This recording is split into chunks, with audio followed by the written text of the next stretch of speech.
মানে এনো মধুর শাক হয়েছে কয়টা মানে পাঁচটা হ্যাঁ। মাশাআল্লাহ টাইগার কামড় দিস না রেডি দিছস বোনাস একদম গরম মধু মধু তো ভালো মধু রে একটা ফ্রেশ মধু মাশাআল্লাহ এই মধুগুলা আমাদের বাসার টাঙ্কির নিচে হয়েছে মাশাআল্লাহ 5টা মধুর শাক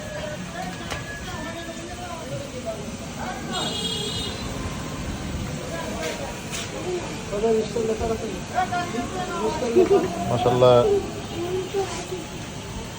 ইয়া রানী মোহাম্মদ দূরে রাখছি ঠিক আছে শাকের ভিতরে আরো আছে শাকের ভিতরে মুতিয়া বলা সাকো সাকো হ্যাঁ সাকো তার শাকের ভিতরে মানে কোন শাকের ভিতরে আমি ইয়াটার ভিতরে লইছে এটার ভিতরে